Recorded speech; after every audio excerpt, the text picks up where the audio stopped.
A raíz de la supuesta rebelión de el grupo privado de militares rusos, de exmilitares rusos organizados como corporación privada y que, bueno, ofrecen sus servicios fundamentalmente a países y organizaciones estatales reconocidas o no internacionalmente, como era el caso de las repúblicas secesionistas de Ucrania. A raíz, como digo, de esta supuesta rebelión, aunque no queda muy claro exactamente lo que ha pasado, eh,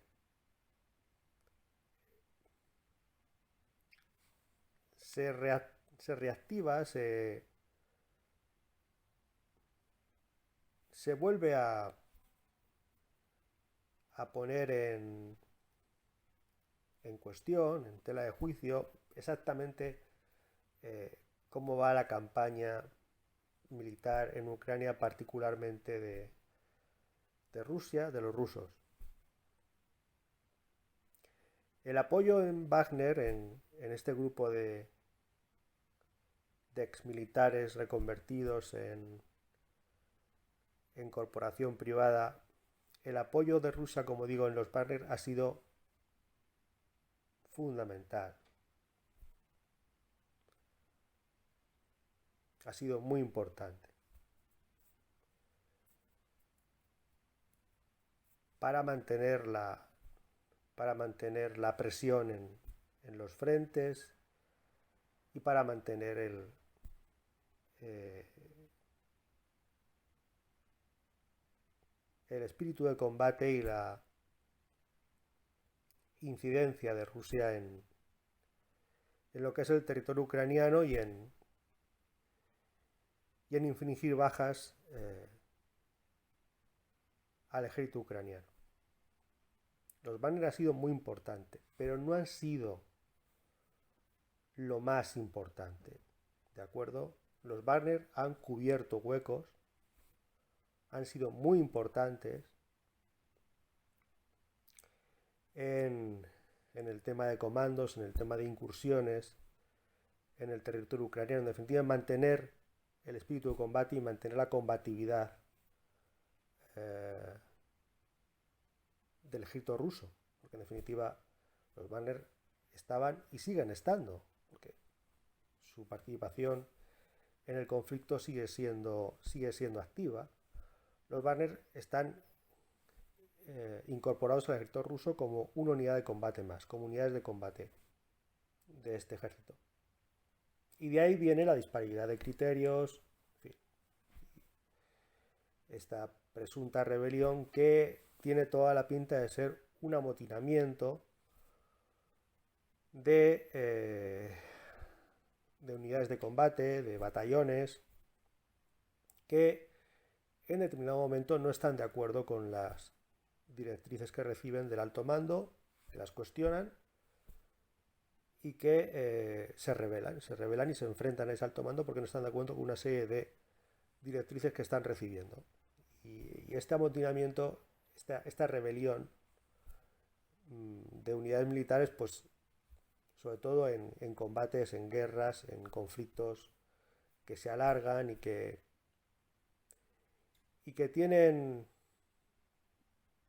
una, tienen una dimensión política, por tanto hay una discusión en torno a cómo eh, conducir estas operaciones, cómo canalizarlas. Bueno, pues en esa discusión y eh, en, esa, en esas diferencias que se han producido entre lo que decía el alto mando ruso y lo que consideraba el centro de operaciones de este grupo militar en torno a las órdenes que recibían, pues se ha producido la beligerancia por parte de Wagner con respecto a las autoridades militares rusas y, por tanto, se supone que un incidente de rebelión y un amotinamiento de diferentes unidades de este grupo militar privado, ¿no? Como digo, es algo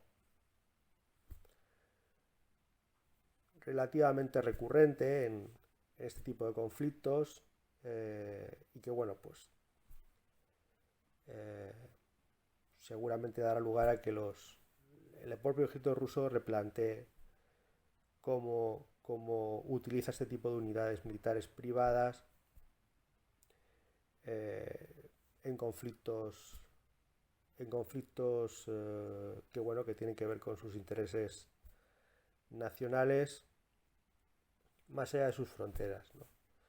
Y será un replanteamiento que realizarán eh, el ejército ruso con respecto a estos ex militares contratados, de la misma manera que el ejército de Estados Unidos también realizó esta reevaluación del uso de ex militares en sus propios conflictos más allá de sus fronteras para, bueno, precisamente para cubrir lagunas, cubrir huecos, vacíos que tenían en sus operaciones militares y mantener la actividad, mantener la pujanza y el espíritu de combate, ¿no? Y el ejército de Estados Unidos también realizó esa reevaluación del uso de ex militares contratados a partir del conflicto de la guerra de Irak. Existía la corporación militar de Blackwater y después de Irak, pues en base a todas las anomalías, digamos, dificultades, conflictos que generaron los propios Blackwaters en el desarrollo de la guerra, de la posguerra, porque básicamente los Blackwater se los utilizó en la posguerra iraquí, que fue muchísimo más dura que la misma guerra de Irak. En base a esos conflictos y problemas que surgieron en el uso de los Blackwater, el ejército de Estados Unidos, que utilizaba sus propios ex militares para la guerra, pues los replanteó y los renombró y los dio otra, digamos que otra funcionalidad sin dejar de utilizarlos, ¿no? Entonces, pues dejó de ser Blackwater y pasó a llamarse Academy, que están en la guerra de Ucrania. Por cierto, Academy, los Blackwater, actual Academy, están en la guerra de Ucrania y son contratados por el gobierno ucraniano. Los Academy Blackwaters, o sea, están en la guerra de Ucrania, están en la primera línea del frente en la guerra de Ucrania. Al igual que Rusia utiliza a su ejército privado, Occidente también tiene su ejército privado y también tiene sus ex militares contratados, como estos Academy Blackwaters, como otros militares occidentales que están luchando en Ucrania bajo la etiqueta de voluntarios. En realidad son militares contratados, son militares occidentales contratados en la guerra de Ucrania por parte de Ucrania, por parte de Occidente en definitiva, ¿no? Y allí hay legionarios españoles, legionarios franceses, luchando en la guerra de Ucrania del lado ucraniano y, por supuesto, recibiendo una compensación económica, es decir, siendo asalariados de Ucrania en la guerra en ese país. Por lo tanto, en este conflicto ambos gobiernos, tanto Ucrania como Rusia, tienen, entre comillas, mercenarios, ¿de acuerdo? Y, y el tema de los motines en un conflicto, pues es una cosa tan antigua como la misma guerra. Con lo cual, en sí mismo eso no plantea un problema. Lo que hay que, lo que hay que ver, lo que hay que averiguar es en qué medida estos vaivenes y giros que se producen en la guerra en Ucrania nos indican por dónde, digamos, se desarrollan los acontecimientos y cómo se va encauzando esta guerra de Ucrania, bueno, en un sentido o en otro. Es decir, en definitiva, cuál era la dimensión política última que hay detrás de la guerra de Ucrania, porque como dicen los clásicos, la guerra es la política por otros medios. Además, ya que hablamos ya que comparamos cómo se desenvuelven y cómo están, por qué soldados están integrados ambos ejércitos en el conflicto ucraniano, también hay que recordar una cosa que por supuesto en Occidente no se sabe, como hay muchas cosas que en Occidente no se cuentan de esta guerra porque sencillamente no interesan a los poderes fácticos. O sea, no interesa, no interesa a Bruselas, en Europea, no interesa a la OTAN, no interesa para seguir sosteniendo el relato de que todos los países de la OTAN están de acuerdo en esta guerra, lo cual es absolutamente falso. O sea, no todos los países de la OTAN participan de la misma manera en esta guerra, están de acuerdo con la prolongación de la guerra y mucho menos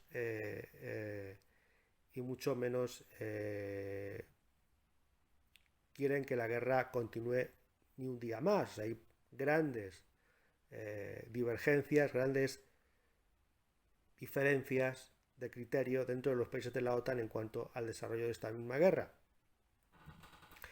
Pero bueno, ya se encargan en la OTAN, ya se encargan en su cuartel general, ya se encarga su oficina política y su oficina de prensa de disimular todas estas diferencias y decir que no, que hay un gran consenso en torno al, por parte de Occidente en torno a la guerra y que todos están de acuerdo en seguir apoyando a Zelensky hasta el último momento y hasta el último soldado ucraniano, por supuesto, porque los occidentales que allí van totalmente de extranjis, totalmente clandestinos, y con muchas coartadas para que no se interprete que la aparición de soldados del resto de Europa y de Estados Unidos, del norte de América, en Ucrania, pues significa es lo que es la implicación de todo Occidente en esta guerra, que es una guerra que es mucho más que una guerra entre dos países. Pero bueno, esto ya lo traté en vídeos anteriores, en la serie que hice en torno al conflicto ucraniano justamente el verano pasado. Occidente, la OTAN, dentro de su profundo cinismo y su profunda hipocresía, está muy interesada en meterse hasta el corvejón totalmente en esta guerra, pero sin que lo parezca. O sea, sin que parezca lo que es. O sea, en fin, es algo absolutamente de locos. Pero es que toda esta guerra es de locos. Esta guerra no tiene el más mínimo sentido. Y bueno, este tema de la supuesta rebelión de Wagner, pues puede servir para bueno, hacer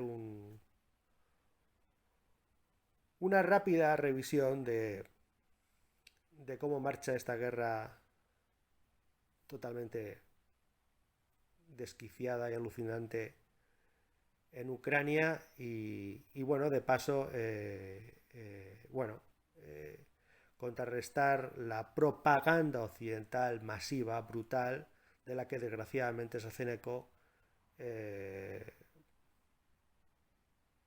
fin,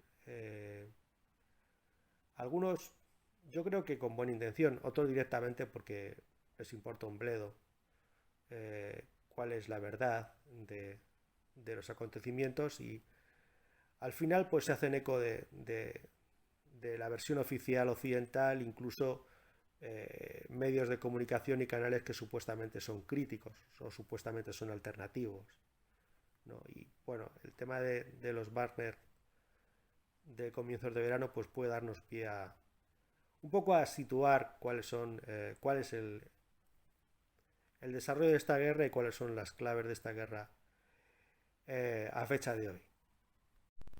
Entonces, yo ya lo dije en su momento, pero tengo que recordarlo porque, bueno, la avalancha de propaganda es brutal y hay que recordarlo porque incluso hay gente de buena fe que, que repite estas consignas porque no pasan de ser consignas.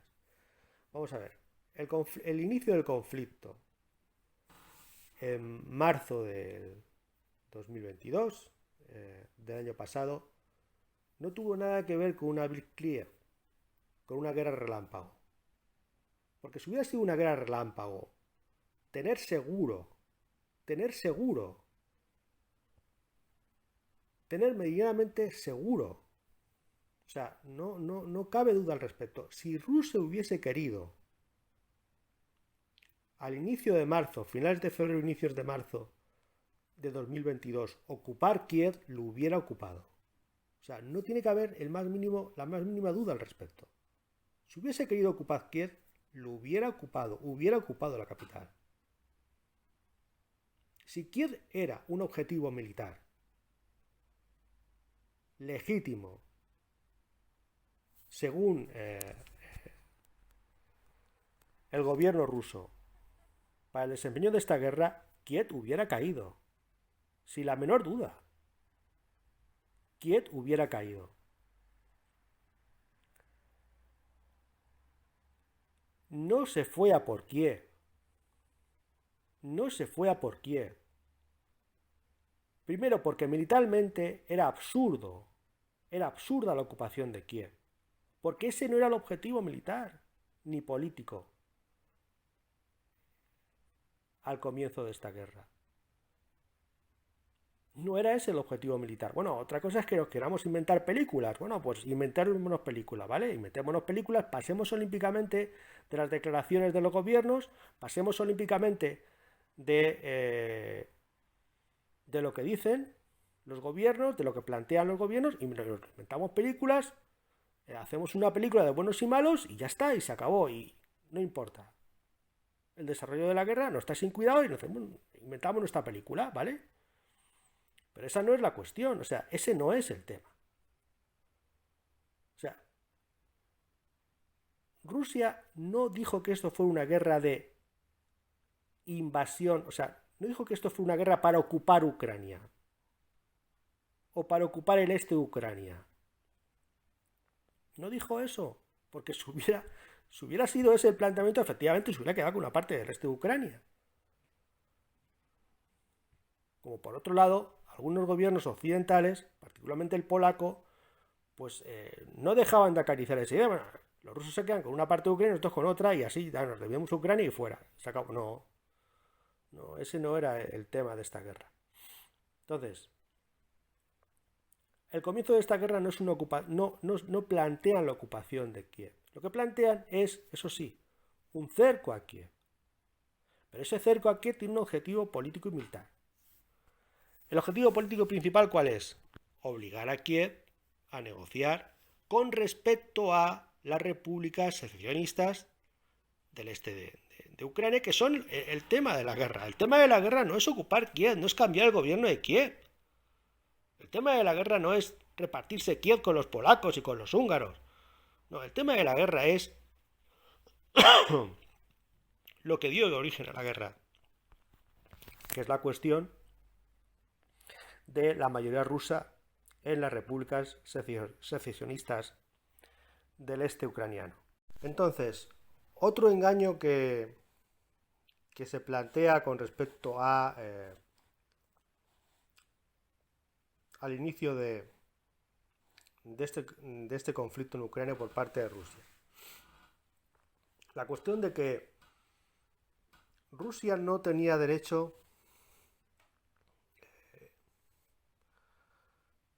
a iniciar esta operación militar ya no solo para proteger a la población rusoparlante de estas repúblicas secesionistas, que por supuesto tenía derecho a hacerlo, no solo porque estas repúblicas fueron a pedir auxilio a Rusia ante la agresión continua que se estaba produciendo desde el comienzo del año 2022, sino porque Rusia, precisamente por ser una de las partes en los acuerdos de Minsk, era garante de el cumplimiento de esos acuerdos y, por extensión, de la protección de la población de esas repúblicas. Por tanto, Rusia tenía todo el derecho del mundo, de acuerdo con esos acuerdos de Minsk que estaban avalados por la ONU, es decir, la más alta instancia internacional de derecho público internacional, y de concierto internacional de países.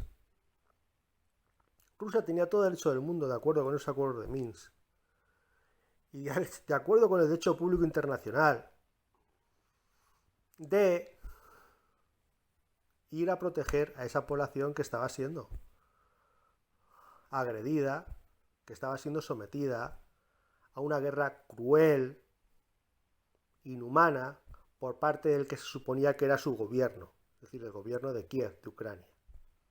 Rusia tenía todo el derecho del mundo a iniciar esa intervención para proteger a esa población. Pero además, también tenía todo el derecho del mundo,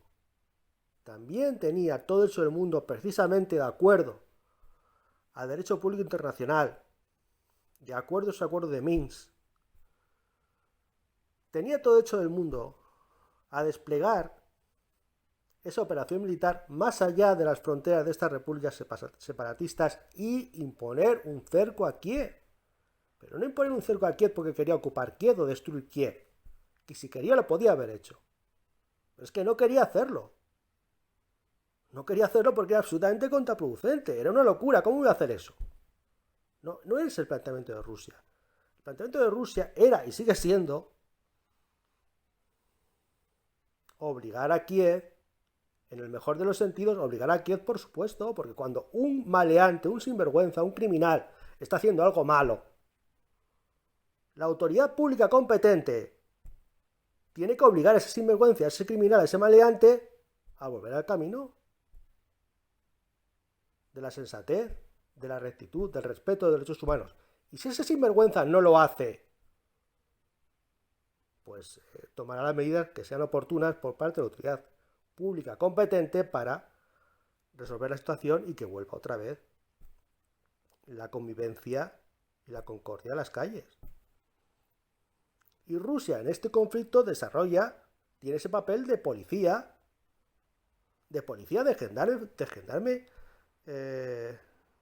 gendarme fronterizo y de protector de las vidas que ve que están siendo amenazadas frente a un gobierno totalmente tiránico. Y Rusia, como digo, tenía todo hecho el mundo a hacerlo. Esto también lo expliqué en la serie de vídeos en torno al conflicto que realicé en el verano pasado. Y lo repito, esta forma de actuar en las relaciones entre los países no es algo nuevo que haya planteado Rusia. Es algo que se ve de manera reiterada en conflictos fronterizos, en conflictos regionales en muchas partes del mundo.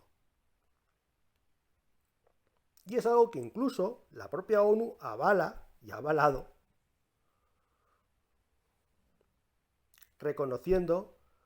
el derecho humanitario a la injerencia de otro país, de un segundo país, en aquel país donde no solo no se respetan los derechos humanos, sino que además el gobierno de ese país, de manera reiterada y persistente, conculca esos derechos y amenaza la seguridad y la vida de sus propios conciudadanos. Con motivo de la intervención militar Rusia en todo el este de Ucrania, más allá incluso de las propias repúblicas separatistas, pues se obligó, como tenía que ser, se obligó al gobierno ucraniano a que volviera a la mesa de negociación, y replanteara la cuestión del conflicto en Ucrania, ¿no? O sea, replantear aquello. Y a lo largo del mes de marzo del año pasado, como también expliqué en la serie de vídeos que realicé en torno al conflicto, a lo largo del mes de marzo se dieron avances muy importantes para resolver el conflicto. Un conflicto que no tenía que haber pasado de más allá de una semana o dos. O sea, el conflicto, tal y como lo plantean los rusos al comienzo, es un conflicto que se tiene que resolver rápidamente, pero no en base a la ocupación de Kiev, sino en base a la negociación, es decir, obligar a Ucrania a negociar. Y se acabó. Se lo obligó a Ucrania a negociar y punto, y al final se acabó. Porque esa es la forma en que Rusia... Porque esa es la forma en que se han acometido los conflictos en el área de influencia rusa, en lo que en su momento fue la Comunidad de Estados Independientes, lo que sucedió a la URSS, y de lo que ya también hablé cuando empecé a tratar el tema del conflicto ucraniano. Rusia tenía la idea, el planteamiento estratégico ruso era: hacemos una operación rápida, obligamos a Ucrania a negociar, nos volvemos a sentar en la mesa todos, ucranianos y rusos, y planteamos esto de manera negociada, y lo resolvemos mediante la presión, por un lado, del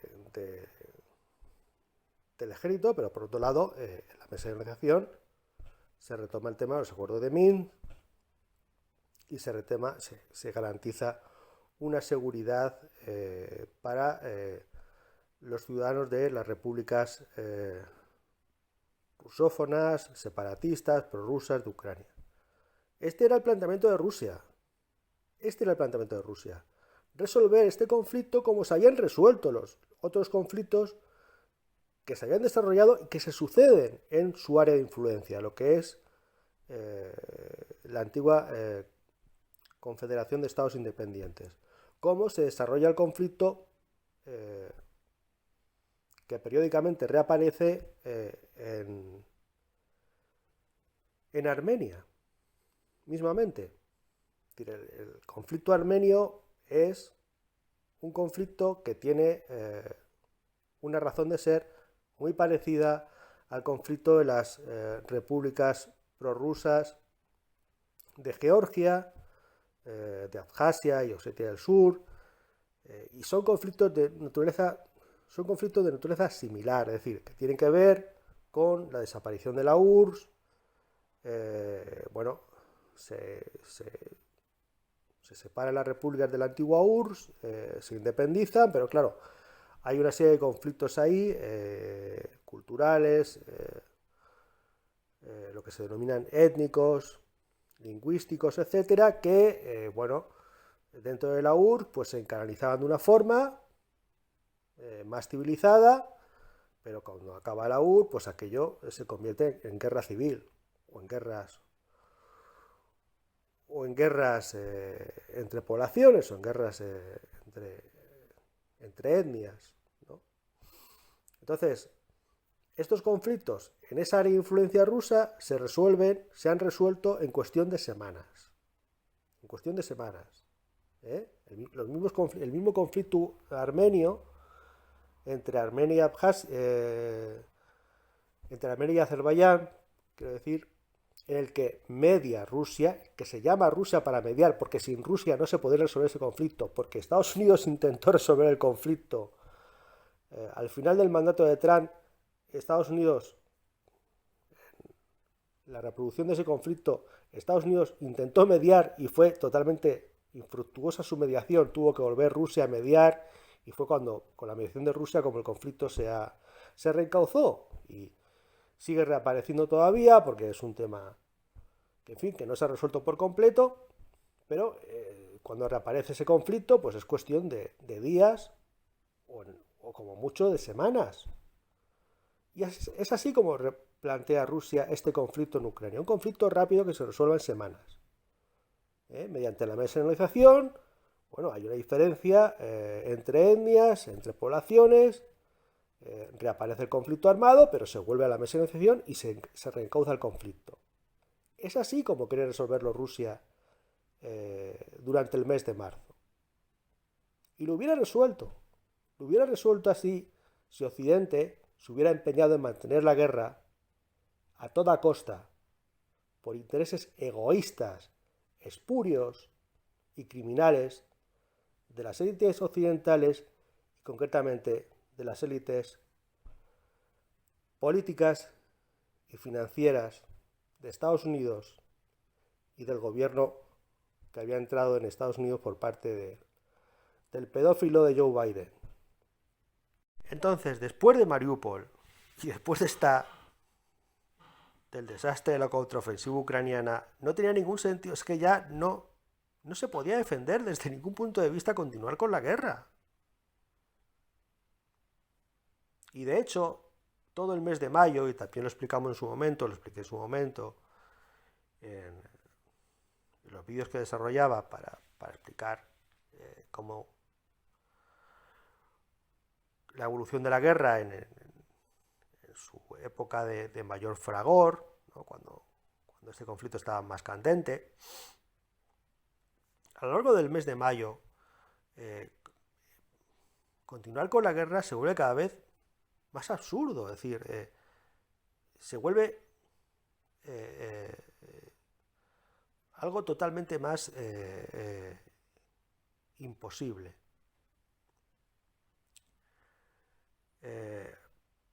Pero finalmente, bueno, consiguen una serie de nuevas concesiones, de nuevos envíos de armamento más sofisticado por parte de Estados Unidos,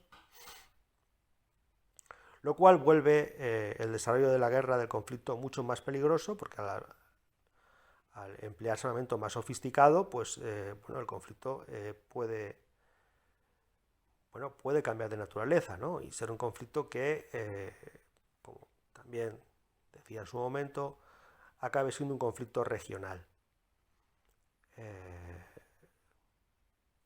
Cosa que en cierto sentido podemos comprobar que ha ocurrido, aunque no ha ocurrido como entonces parecía que podía pasar. Es decir, el conflicto ha desarrollado una serie de ribetes, de repercusiones a nivel regional, pero no de la manera tan dramática como entonces parecía que podía pasar, por las razones también que entonces decíamos. Yo personalmente apuntaba es que si el conflicto se regionalizaba definitivamente, pues efectivamente al final acababa metiendo a la OTAN de cocio, y la OTAN no quiere entrar en el conflicto. Por eso ahí existía paradójicamente un elemento de contención para que el conflicto se desproporcionalizara, se desbordara.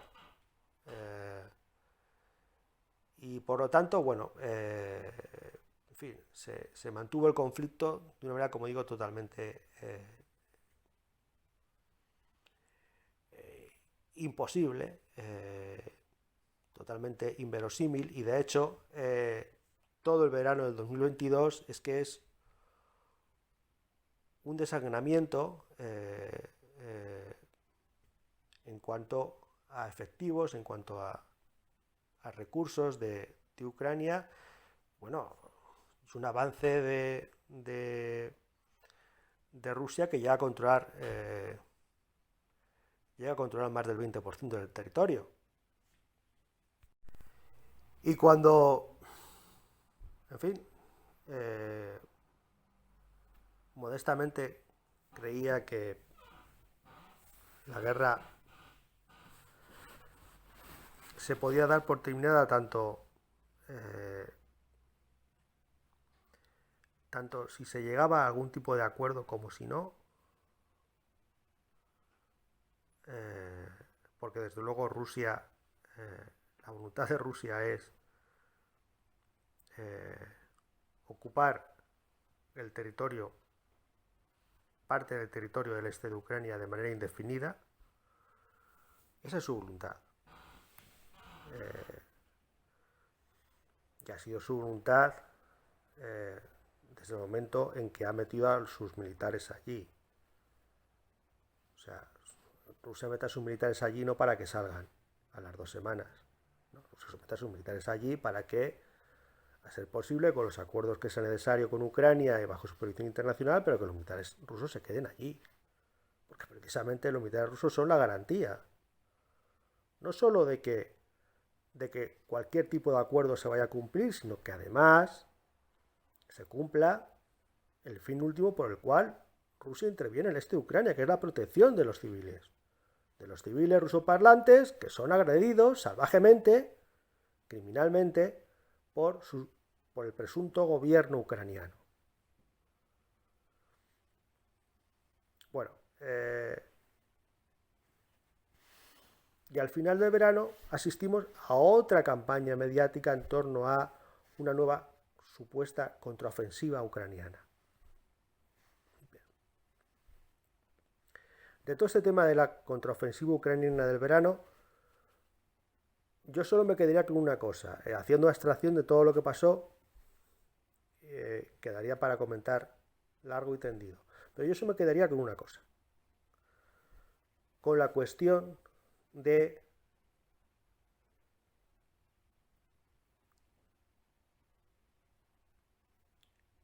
la posible destrucción de la central nuclear de Zaporizhia.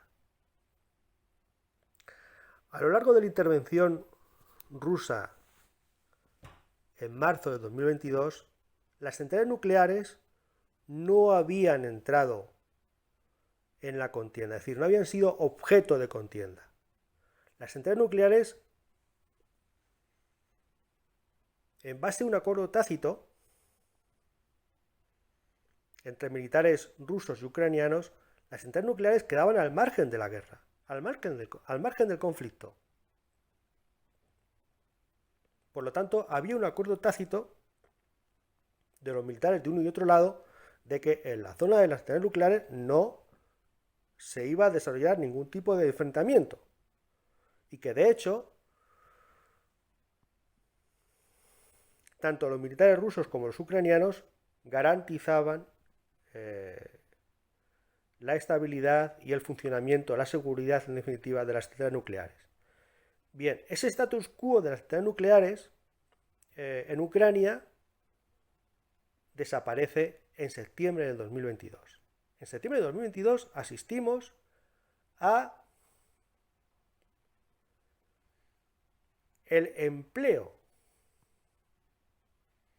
de la amenaza de destrucción de una central nuclear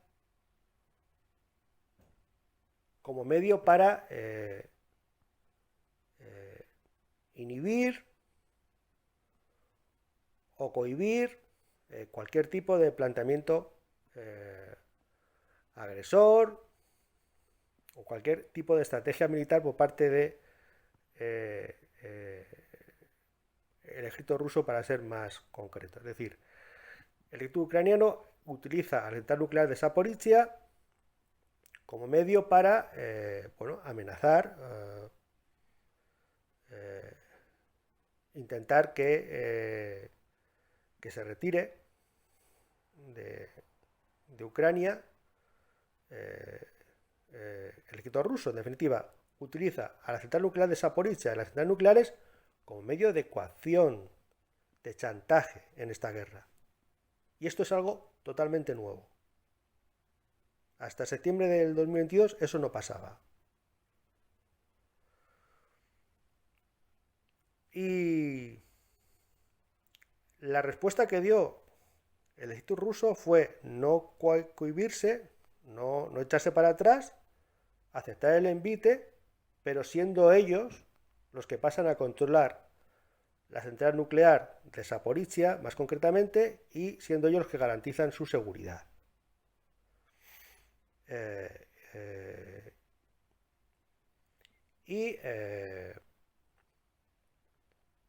Recabando la supervisión de la Agencia de Energía Atómica Internacional, dependiente de la ONU, para que efectivamente compruebe la seguridad de la central nuclear y bueno, supervise el buen funcionamiento de la central nuclear y que el ejército ruso se garantiza de velar por su seguridad. Eso pasó a lo largo del mes de septiembre de 2022. Y eso, para mí, de todo lo que pasó al final del verano de 2022, que fueron muchas cosas en torno a la supuesta contraofensiva ucraniana, que fue, como no podía de otra forma, totalmente cacareada por los medios oficialistas occidentales, este tema de la central nuclear de Zaporizhia para mí es lo más importante, porque efectivamente entramos en una nueva dimensión del conflicto. Y es que la energía nuclear efectivamente se puede utilizar, se puede emplear como arma de guerra. Y esto empieza a ser así con la amenaza por parte de Ucrania de destruir la central nuclear de Zaporizhia en su propio territorio, pero no le importa, no le importa que fuera en su territorio, no. Ellos querían utilizar la central nuclear de Zaporizhia como medio de disuasión, como medio de presión para que se retirara el ejército ruso, cosa que no consiguió, sino todo lo contrario. Lo que hizo el ejército ruso fue hacerse cargo de la central nuclear y pedir la supervisión internacional de esa central para que comprobaran que estaba completamente segura y que funcionaba con total normalidad, es decir, que una central que se respetaba su integridad y su seguridad. Y esto es lo más importante, como digo, porque a partir de ese momento es cuando la energía nuclear pasa a formar parte del enfrentamiento bélico entre Ucrania y Rusia. Rusia ha dado cifras de movilizaciones de entorno de sus soldados para este conflicto ucraniano de en torno al 15%. Daba esas cifras a finales del verano del 2022, en medio de la segunda contraofensiva ucraniana.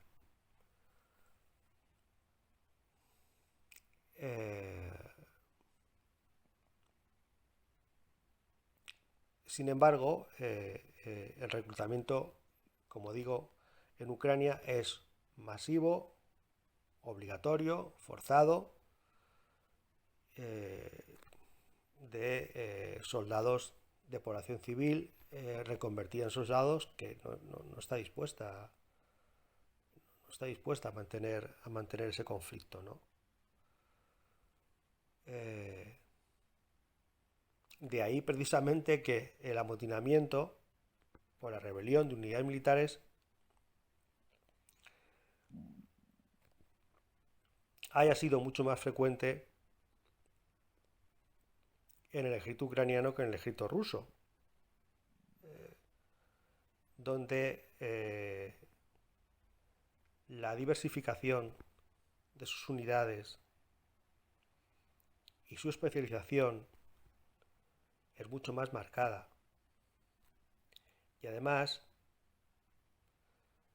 se ha desarrollado a lo largo de todo este conflicto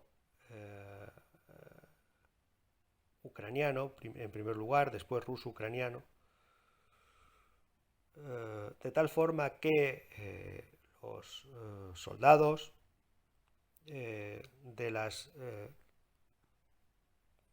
que formaban parte del ejército popular de las repúblicas separatistas, pues son soldados, es un ejército que se ha curtido en el combate, que se ha curtido en la experiencia de combate. Es un ejército experimentado y especializado, y eso lo ha demostrado en multitud de enfrentamientos, especialmente en el que tuvo lugar en Mariupol a finales de abril de 2022, pero lo ha demostrado en numerosas veces.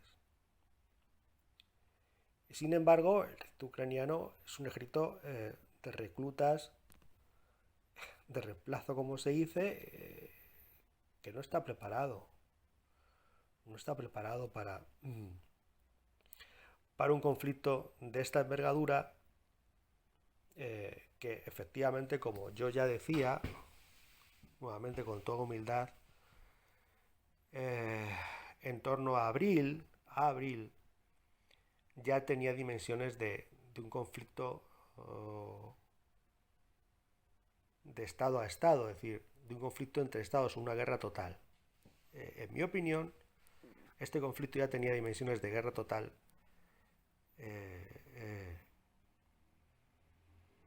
en abril, en torno a la primera contraofensiva ucraniana,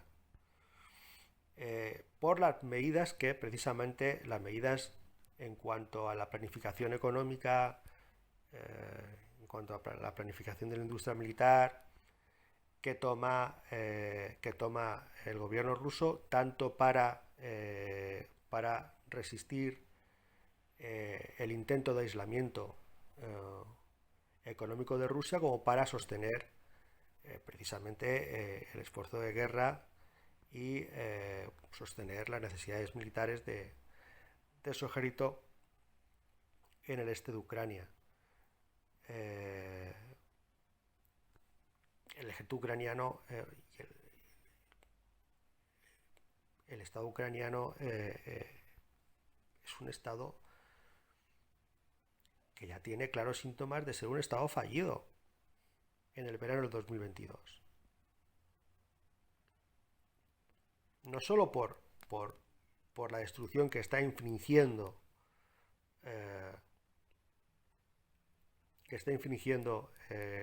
Rusia de sus unidades militares más importantes, es decir, de sus centros operativos en términos militares, sino por la destrucción que luego le va a infligir con posterioridad a la llamada segunda contraofensiva ucraniana, sino porque es que es un Estado que no puede sostener ese esfuerzo de guerra. O sea, no se encuentra en condiciones económicas de sostener ese esfuerzo de guerra, porque es un Estado que está económicamente en crisis.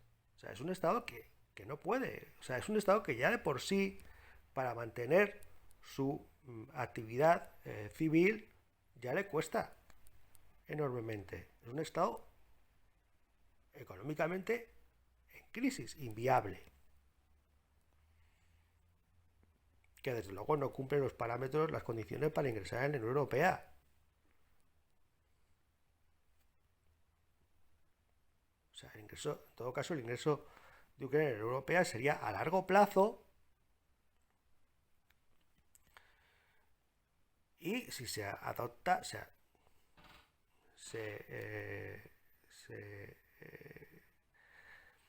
somete a los criterios de Unión Europea para la convergencia. Es decir, hay otros estados europeos que están en mejores condiciones para ingresar en otros estados de los Balcanes, por ejemplo, que están en mejores condiciones para ingresar en Europea. Sin embargo, la Europea antepone la candidatura de Ucrania a la Europea.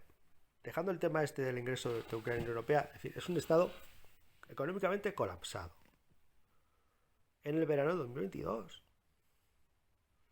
y pretende mantener una guerra contra una potencia económica, industrial y militar como es Rusia,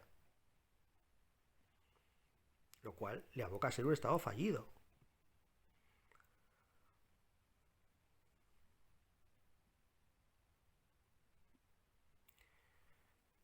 Bueno, pues este estado económicamente colapsado y fallido, especialmente con el daño que le va a infligir a su industria civil, y ya no solo a su industria militar, sino también a su industria civil, Rusia, a partir de la segunda contraofensiva ucraniana, es decir, a partir del otoño, este estado ucraniano fallido es el que pretenden que siga en guerra y el que desde Occidente nos dice que va a ganar la guerra contra Rusia. En fin, el chiste se cuenta solo, por llamarlo de alguna forma. Entonces, como decíamos, la guerra, la energía nuclear entra en el conflicto, entra como objeto como objeto de enfrentamiento, entra en el conflicto en septiembre del 2022. Pero con anterioridad, el presidente Zelensky, el presidente de títere de Ucrania, ya había dejado muy claro que él lo que quería era precisamente el arma nuclear para hacer la guerra a Rusia. Pero eso lo había dicho ya, antes de que se iniciara todo esto. Y eso también lo explicamos en otro vídeo, en este canal. Y precisamente el empeño de Zelensky por hacerse con el arma nuclear fue lo que termina de convencer a Rusia de entrar en guerra, de entrar en el conflicto, de intervenir militarmente en Ucrania, porque en caso de que Ucrania se hiciera con el arma nuclear, eso terminaba con la neutralidad en cuestiones de armamento nuclear y la neutralidad en cuestiones de bloques militares de Ucrania, que se había pactado precisamente a finales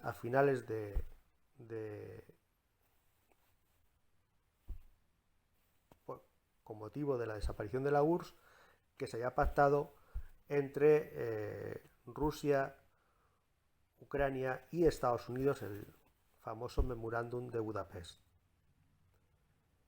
Entonces, en septiembre del año pasado, Zelensky, el gobierno ucraniano, el gobierno títere de Ucrania, vuelve a las andadas con respecto a la cuestión del uso militar de la energía nuclear para atacar a Rusia, aunque por delante sigue también a su propia población, pero eso no le importa, es decir, no le importa el bienestar de su población. O sea, por eso no se puede considerar un gobierno legítimo, entre otras cosas porque tampoco hay democracia, porque todos los medios de comunicación críticos han sido cerrados, los partidos políticos críticos, los que quedaban, los que todavía sobrevivían, también han sido eliminados, también han sido prohibidos, a diferencia de lo que pasa en Rusia, por cierto, donde los medios de comunicación críticos siguen en marcha, donde los partidos políticos críticos que hacen oposición, tanto dentro del Parlamento como fuera del Parlamento ruso, siguen siendo permitidos, siguen estando permitidos. Una grandísima diferencia entre lo que dicen que es una democracia, que es Ucrania, que en realidad es una dictadura, y aquello que dicen que es una autocracia zarista, que es una democracia que en muchos sentidos se puede homologar a Occidente, con todas las salvedades que se puedan hacer en cuanto a su historia y desarrollo político particular, pero en muchos sentidos Rusia es mucho más democrática que que Ucrania. Aunque obviamente esto sea otra cosa que no se puede decir en Occidente porque es totalmente prohibida y no hay que seguir el mantra de que Rusia es una autocracia, aunque los que dicen esto no tienen ni puñetera idea de lo que es una autocracia. Y en septiembre del año pasado, no solo Zelensky volvía a las andadas con respecto a la cuestión de la energía nuclear,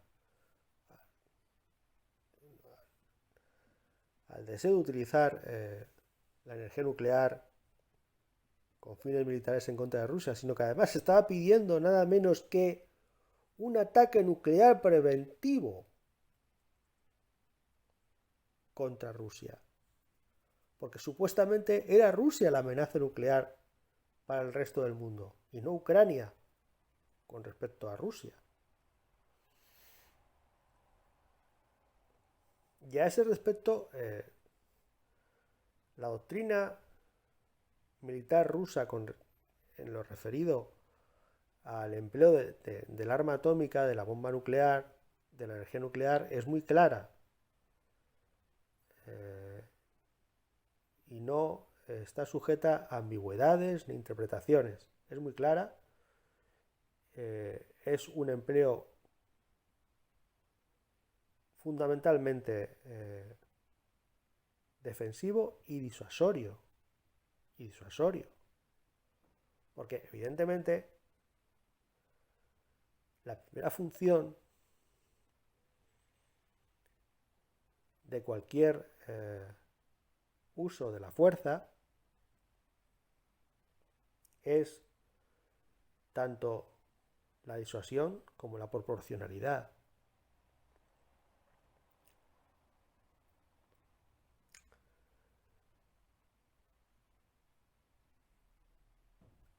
Entonces,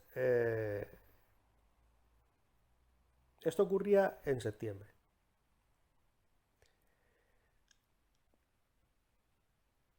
Un mes después nos enteramos de que Ucrania no solo está planteando a los países occidentales el uso del armamento nuclear contra Rusia, no solo quiere Ucrania emplear armamento nuclear contra Rusia, sino que ya dispone supuestamente de ese armamento nuclear fabricado ex profeso para la ocasión como bomba sucia, que es una bomba atómica de menores dimensiones que las bombas nucleares convencionales, pero que es una bomba nuclear en definitiva con capacidad de destrucción masiva. Eso es la bomba sucia. Entonces, en septiembre se mete con más fuerza la cuestión de la energía nuclear en el conflicto ucraniano y en octubre nos enteramos de que Ucrania posiblemente tenga o pueda llegar a tener una bomba sucia, una bomba atómica, en definitiva, para emplear en el conflicto ucraniano ya no solo como elemento disuasorio o intimidatorio, sino como elemento efectivamente destructor, agresivo y de destrucción de masas. Como se puede comprobar, estoy haciendo un resumen muy rápido de todo lo que aconteció en la denominada segunda contraofensiva ucraniana, que no fue nada más que una manera de resistir el avance ruso. Al contrario de lo que nos dicen en Occidente para mantener la ilusión de que la guerra se está ganando y que se puede ganar y que los rusos se han comido, que son unos fracasados y todas estas cosas que especialmente algunos agitpro, algunos periodistas agitpro, muy belicosos, dicen por los medios de comunicación, para mantener la ilusión de la guerra, ¿no? Ilusión de la que participan de una manera totalmente interesada, vergonzosa y criminal, pues el establishment, los mandamases de la Unión Europea, por no hablar de toda la pandilla de progresistas demócratas de Estados Unidos, que precisamente utilizan su cobertura progresista pues para extender las guerras por el mundo, guerras totalmente expoliadoras de los recursos de otros países y por descontado guerras profundamente criminales. Y esa es la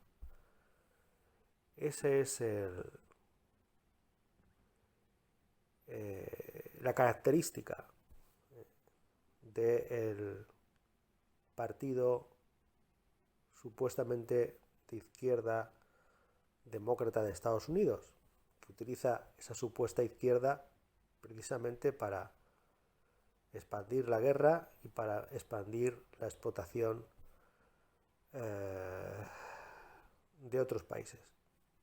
Eso es la supuesta izquierda progresista estadounidense. Pero bueno, como digo, no entro en detalles de esta mal llamada contraofensiva, segunda contraofensiva ucraniana. Me quedo con lo que creo que es lo más importante, lo más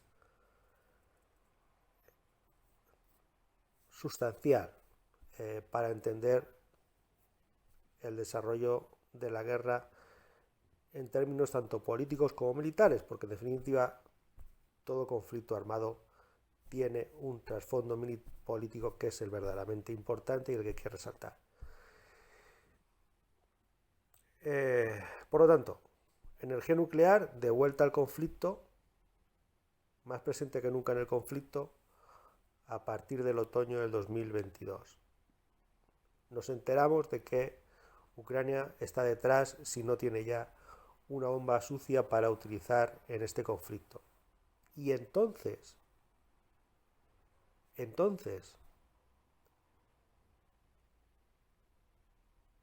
es cuando el tema de la negociación del conflicto, el tema de la resolución negociada del conflicto se pone más interesante. Porque aparece en el tablero de fuerzas que coadyuvan esto de que no se puede obligar a nadie a negociar y todas estas sandeces, majaderías que nos cuentan en Occidente, que no se creen ni ellos, porque además ellos, la experiencia histórica demuestra que han hecho justamente todo lo contrario de lo que nos dicen con respecto a los rusos. Pero bueno, entonces aparece un nuevo actor político internacional que coadyuva para efectivamente llegar a un acuerdo político.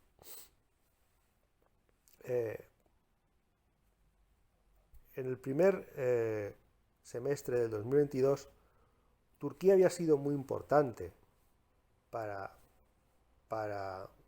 llegar a alcanzar un acuerdo político. Turquía, que es un actor regional muy importante en lo que se denomina el oeste de Asia, Medio Oriente, es un actor regional Turquía muy importante, un actor que los rusos tienen muy en cuenta por muchas razones. Y Turquía ha hecho mucho por que se canalice el conflicto en términos pacíficos y políticos, como por otro lado es una experiencia, es una tradición en este tipo de conflictos regionales, en el oeste y centro de Asia, que las grandes potencias de la región, particularmente Rusia y Turquía, cuando ven que sus intereses están muy amenazados y que es un conflicto que en términos militares no tiene una clara solución, lo que buscan, lo que prefieren buscar es una solución política y a ser posible que los conflictos se reduzcan en el tiempo lo máximo posible, ¿vale? Y ahí está como gran experiencia, como gran demostración de lo que digo, ahí está la guerra entre Azerbaiyán y Armenia. Bien, pues Turquía hizo mucho por resolver el conflicto, pero la verdad es que ha sido insuficiente precisamente por la intervención occidental y más concretamente por la intervención de Estados Unidos en este conflicto, por la intervención del eje anglosajón, angloamericano en el conflicto, es lo que ha echado por tierra todos los intentos negociadores, ya sea de Turquía, ya sea del nuevo actor internacional que aparece para dar una solución pacífica a este conflicto. Y este actor internacional que aparece en el otoño de 2022 no es otro que China. China, a finales de 2022, noviembre, diciembre de 2022, se convierte en un actor clave para entender precisamente que el conflicto no se nos vaya de las manos, no se desborde por completo, precisamente a propósito del empleo de la energía nuclear. Y China, que es un actor económico clave en Europa, con el que Europa quiere contar, finalmente es China la que evita que el conflicto se desborde por completo, diciendo aquello de que el uso de la energía nuclear en el conflicto ucraniano es una línea roja que no se puede cruzar. Esta expresión, lo de la línea roja,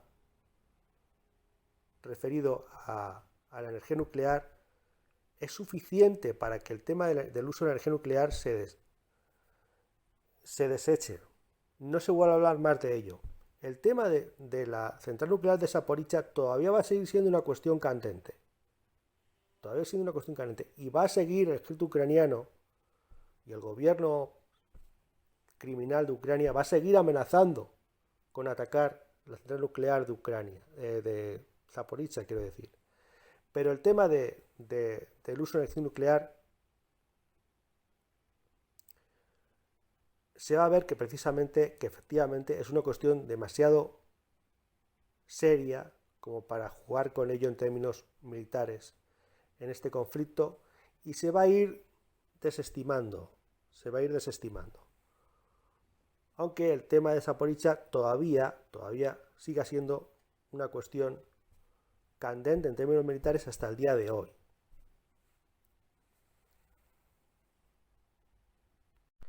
Por tanto, China para los pies a Occidente en la carrera belicista en Ucrania. China le para los pies.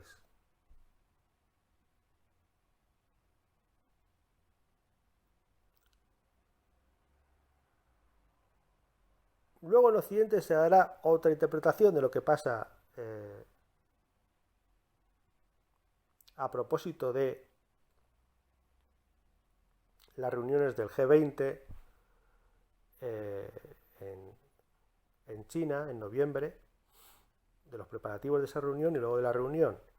Pero esencialmente, durante ese mes y a propósito de esta reunión del G20, China para los pies a Occidente con la cuestión de la línea roja. Le para los pies. Aún así, Occidente va a seguir con su matraca, va a seguir con su obsesión enfermiza y criminal de la guerra en Ucrania. Y es entonces cuando se vuelve al tema del rearmamento de Ucrania, pero de una manera mucho más masiva. Hay que rearmar Ucrania, pero ahora ya, pero de una manera gigantesca, bestial. O sea, hay que enviar a Ucrania de todo lo que se pueda, de todo. Ya empieza a pedir tanques, El títere que se empieza a pedir tanques, helicópteros, de todo. Ya vamos a mandar, tenemos que mandar de todo. Además de eso, la diplomacia, la mal llamada diplomacia, porque diplomacia en este conflicto se ha demostrado que no tiene nada. La diplomacia europea pues sigue pinchando todo lo que puede y sigue agrediendo a Rusia con medidas políticas, con medidas de aislamiento internacional. Eso ocurre ya a finales del otoño, comienzo del invierno 2022-2023, para preparar la tercera contraofensiva ucraniana, ¿no? O sea, tercera contraofensiva que se esperaba se esperaba de una manera macabra para el aniversario del conflicto. No se produce la contraofensiva en el aniversario del conflicto, no se produce la contraofensiva al comienzo de la primavera, pues ya se va a dar la contraofensiva, la denominada tercera contraofensiva ucraniana se va a producir a finales de la primavera del 2023. Y esta tan propagandística, tan propagada contraofensiva ucraniana, supuestamente más mortífera en lo que se refiere al empleo de armamento, ¿en qué queda? Pues queda en lo mismo que el resto de las contraofensivas. Pero es empleado, eso sí, por Ucrania para sembrar el pánico y la destrucción, paradójicamente, en el este de Ucrania, que supuestamente debería de garantizar pues la seguridad y la integridad de los ciudadanos de este de Ucrania, que sigue reclamando Ucrania como propio, aunque ya para entonces se lo ha terminado de anexionar en Rusia, ampliando la cuestión de los referéndums de autodeterminación a otras repúblicas del este de Ucrania y finalmente terminando por anexionar estos territorios como solución extrema para garantizar su seguridad. Entonces, esos territorios que sigue reclamando Ucrania, pues paradójicamente son aquellos a los que Ucrania somete a la destrucción, como por ejemplo mediante la destrucción de presas, la destrucción de obra hidráulica, cuya finalidad no es ni disuasoria ni defensiva, es simplemente destructiva y agresora del ejército ocupante en ese momento, que como ocupante, según también el derecho público internacional, debe garantizar la viabilidad y la seguridad de esos territorios, en este caso el ejército ruso. En esta revisión muy rápida y desde muy arriba de este año y pico de conflicto ruso-ucraniano, se puede apreciar que la cuestión de Wagner es totalmente secundaria. Pero sí que tiene que ver, obviamente, con toda la coyuntura particular del desarrollo de la guerra a comienzos de este verano del 2023. Pero en definitiva, el tema Wagner es totalmente secundario, sin quitarle importancia a la cuestión del desempeño militar y organización del frente ruso, pero en definitiva el tema Wagner es secundario, porque las unidades de de combate Wagner, habiendo sido muy importantes, toda una serie de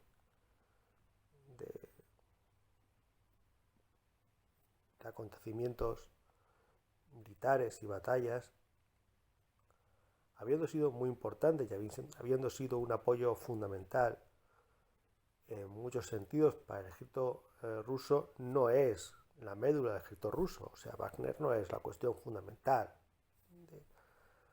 de el despliegue del ejército ruso en el este de Ucrania. No lo ha sido al comienzo de este enfrentamiento, por más que digan lo que quieran los propagandistas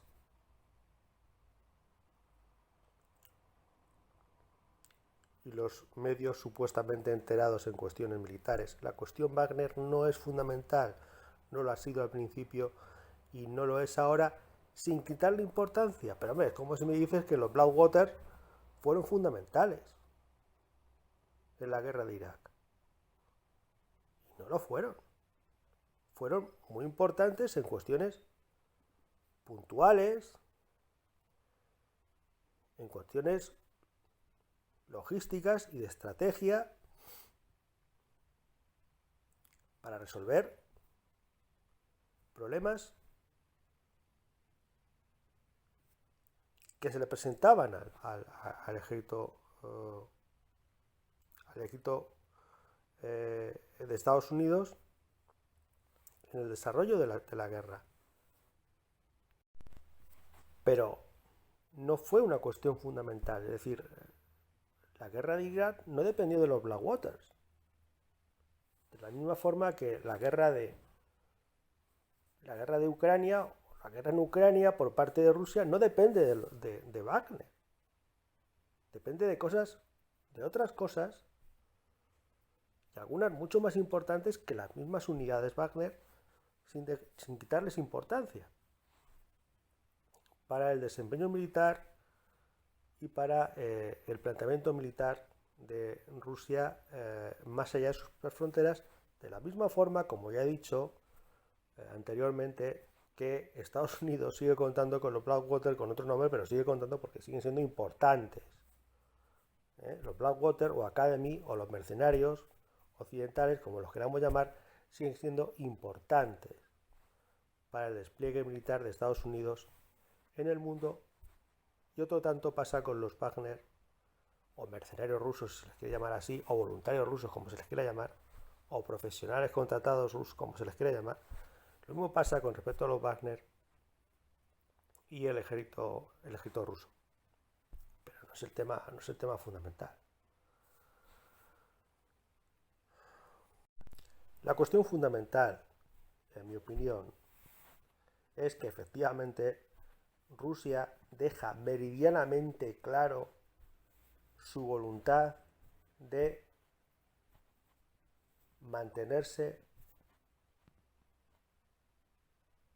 ahora ya de forma permanente en el este de lo que se ha conocido hasta ahora como República de Ucrania. Que Rusia, de una manera permanente, de una manera completamente oficial y ejerciendo su soberanía, reconoce sin el menor género de dudas a todo ese territorio de repúblicas rusoparlantes, filorrusas, como parte de su territorio en el occidente europeo. En el occidente europeo, es decir, más allá de lo que es los montes Ural, es decir, de lo que es el continente europeo. Todo ese territorio lo reconoce Rusia como parte de su territorio de manera indiscutible. Y eso va a seguir así, pase lo que ocurra, pase lo que pase con las contraofensivas, con las denominadas contraofensivas ucranianas, porque además no hay el más mínimo interés en dar una solución política a esta cuestión. No hay el más mínimo interés en debatir políticamente esta cuestión. Entonces, como no hay un mínimo interés en debatir políticamente todo este tema, ya no solo sus causas o orígenes del conflicto, sino, bueno, garantizar la seguridad, la viabilidad, eh, eh, eh, la vida, es decir, la viabilidad social de esos territorios. Como no hay más mínimo interés en discutir todos estos temas, Rusia eh, no tiene más remedio, es decir, está más determinada que nunca por la misma lógica de los acontecimientos a asegurar el control de su territorio, asegurar que esos territorios formen parte de su nación, formen parte de la Federación Rusa eh, eh, con todas las garantías por todos los medios posibles. Y ese es la conclusión de este año y pico de guerra, que al final consigue que Rusia se vaya haciendo cargo de una serie de territorios con todas las consecuencias. Y esa es realmente la consecuencia de esta guerra. No es una guerra de invasión, no se trata de trocear Ucrania, se trata de asegurar la viabilidad de una serie de territorios y de la vida de la ciudadanía que hay en esos territorios. Y para asegurar esa viabilidad, va adquiriendo territorios en esa parte de Europa y va garantizando su seguridad, también teniendo en cuenta su propia capacidad para defender esos territorios. Y eso era así hace, ahora menos de un año, era así en el verano de 2022 y sigue siendo así en el verano de 2023. Es decir, eso es lo que ha conseguido la guerra. Que Rusia permanezca ahora de manera permanente, o sea, para la redundancia, que Rusia asegure su permanencia a todos los efectos en esa parte de Europa. Y que esa parte de Europa, a todos los efectos, deje de ser Ucrania y pase a ser Rusia. Esa es la conclusión de esta guerra. Y eso es lo que han perdido los ucranianos. Pero han perdido los ucranianos no porque sean tontos, sino porque es que son dirigidos por gente perversa, absolutamente perversa y absolutamente malvada.